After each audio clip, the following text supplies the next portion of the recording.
कि बहुत सी चीज़ें हमारे अपने डिसीजन पे या हमारी इच्छाओं पे डिपेंड करती हैं। हम क्या सोचते हैं, कैसा किसी चीज़ को करना चाहते हैं, वो उसी हिसाब से होती है। अगर हमारी सोच ठीक है तो चीज़ें पॉजिटिव होंगी, अच्छी होंगी, और अगर सोच कमज़ोर या नेगेटिव है तो रिजल्ट भी नेगेटिव होगा। आपने एक एग्जाम्पल सुनी होगी कि यदि हम ग्लास को देखते हैं जिसमें आधा पानी हो या आधा दूध भरा हुआ है, तो कई लोग उसे देखेंगे कि ग्लास आधा खाली है, कई लोग देखेंगे आधा भरा हुआ है। तो ये नज़रिया है। जिन्हें भरा हुआ दिखाई देता है वो पॉजिटिव देख रहे हैं, और जिन्हें खाली दिखाई दे रहा है वो नेगेटिव देख रहे हैं। एक एग्जाम्पल है, जैसे कि एक पेशेंट, कैंसर पेशेंट स्टेज 4 का, डॉक्टर्स ने जिसको कह दिया था कि अब इसके बचने के कोई चांसेस नहीं है, क्योंकि इस स्टेज के जो पेशेंट हैं उनमें 96 से 98% डेथ रेट है, इसलिए आप इसे घर ले जाइए, इसकी सेवा कीजिए, अब कोई उम्मीद नहीं है इसके बचने की। जो पेशेंट की मदर थी उसने कहा कि 2% बचने की उम्मीद है। डॉक्टर ने बोला हाँ 2% तो है। उसने बोला आप ट्रीटमेंट कीजिए, मैं सिर्फ 2% देख रही हूँ, 98% से मुझे कोई लेना देना नहीं है। और मिराकल की बात यह है कि वो पेशेंट उस ट्रीटमेंट के बाद ठीक भी हो गया और अपना जीवन अच्छे से चलाने भी लग गया। ये सोच थी उसकी मदर की कि मुझे जो 98% फेलियर है उसे नहीं देखना है, 2% जो चांसेस हैं जीतने के या जीवन वापस लाने के उसे देखना है। और उसी एटीट्यूड ने उस पेशेंट की जान बचाई। एक और इंटरेस्टिंग चीज मैं आपको बताता हूं। हम कई बारी, जैसे हम किसी चीज को चाहते हैं लेकिन हमारी इच्छा आधी होती है। आधी का मतलब, फॉर एग्जाम्पल, जैसे मैं और मेरा फ्रेंड, हमें नई मूवी लगी थी तो पिक्चर देखने का बड़ा शौक है, तो हम पिक्चर देखने चले गए। हम जब पिक्चर हॉल पर पहुंचे तो नई मूवी थी, बहुत लंबी लाइन लगी हुई थी। मेरे फ्रेंड ने देखते ही बोला लाइन बहुत लंबी है, चलो वापस चलते हैं, पिक्चर बाद में देखेंगे। मैंने कहा नहीं, पिक्चर अच्छी है। फ्रेंड ने 2-3 बार कहा बहुत लंबी लाइन है, मैं इसमें नहीं खड़ा होऊंगा और मुझे पिक्चर नहीं देखनी है, मुझे वापस जाना है। मैंने बोला आप वापस जाइए, पिक्चर बहुत अच्छी है। अब यहां पर डिफरेंस ये है कि मेरे फ्रेंड को केवल वो लाइन दिखाई दे रही थी बहुत लंबी है, क्योंकि उसका बेसिक एम पिक्चर में नहीं था। वो जो डिफिकल्टी, जो रास्ते में हर्डल आ रही थी, जो रास्ते में रुकावट आ रही थी, उसका ध्यान उस पर ज्यादा था, और असली जो मुद्दा था पिक्चर देखने का, उससे दूसरी तरफ चला गया था। मेरा मुद्दा केवल पिक्चर देखने का था, तो मैं लाइन में लगा और जुगाड़ करते हुए कई लोगों से पहले अपना टिकट लेकर के मैंने पिक्चर देखी।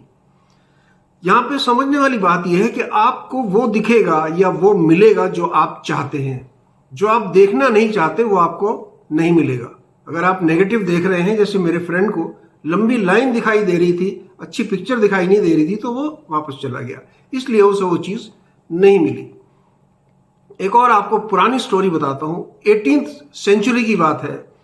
अमेरिका के अंदर एक बहुत बड़ा डिजीज प्रॉब्लम पैदा हुई, जिसमें कि 70% लेडीज अपनी बेबी डिलीवर करने के बाद 48 घंटे के अंदर अंदर उनकी मौत हो जाती थी।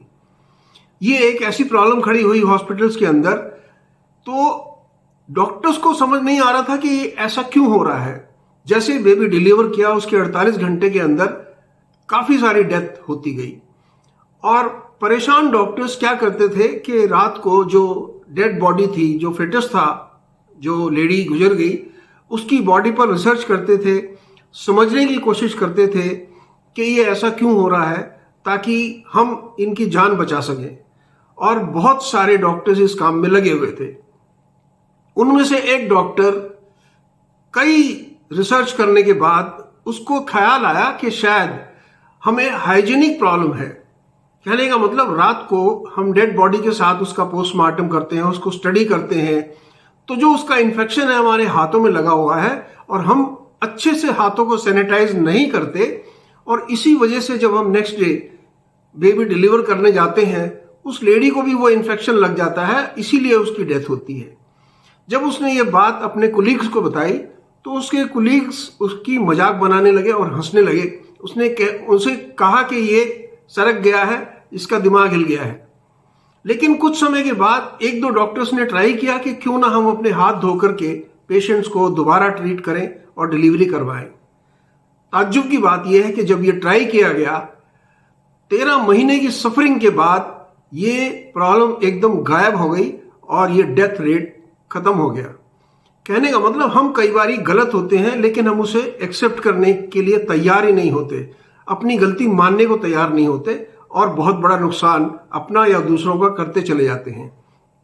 इसलिए हमेशा ये भी सोच करके चलिए कि गलती आपके अंदर भी हो सकती है जिसका रिजल्ट बाकी लोग भुगत रहे हैं। एक और इंटरेस्टिंग चीज बताता हूं।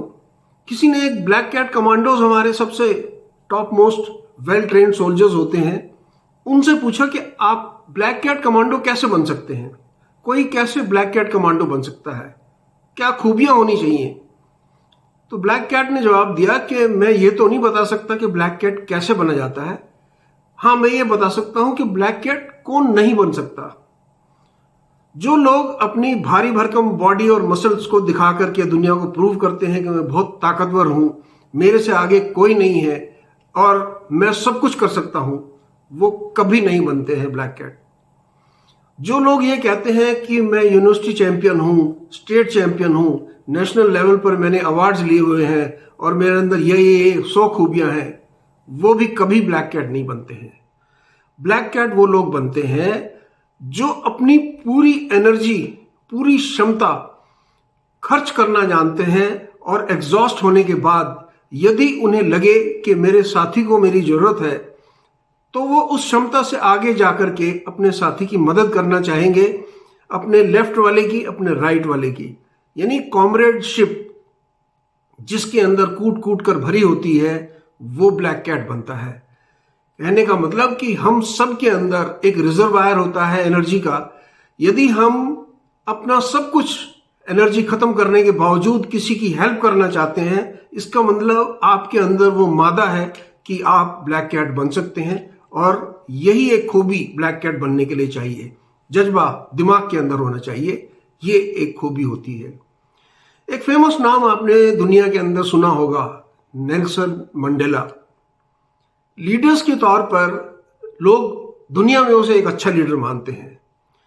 कई बार नेल्सन मंडेला को यह पूछा गया कि आपने ये लीडरशिप क्वालिटी कहां से सीखी।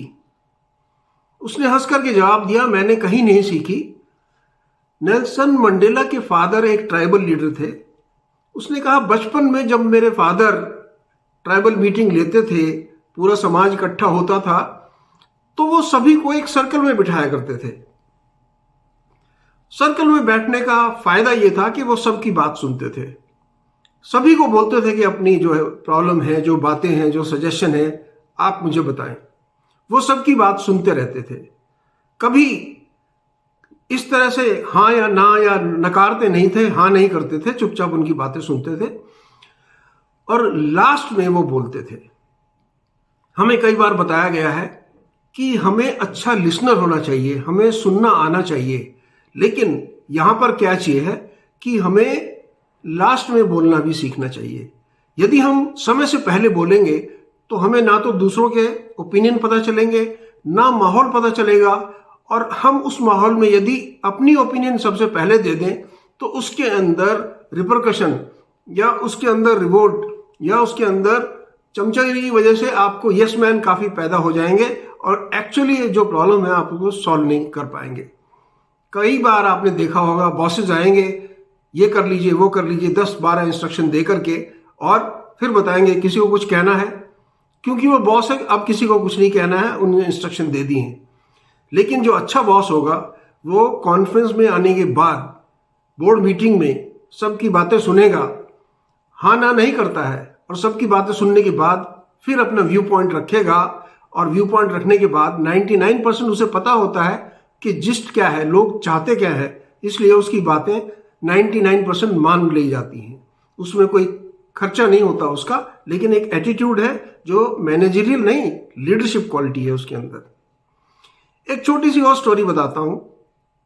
2 फ्रेंड थे जो वुड कटर लकड़ी काटने जाते थे, लकड़हारा जिसको हम बोलते हैं, वो हर रोज जंगल में जाते थे और दोनों में से एक लकड़हारा ऐसा था कि दोपहर के 12 बजे से 1 बजे के बीच में गायब हो जाता था और दूसरा पूरे दिन लकड़ी काटता था।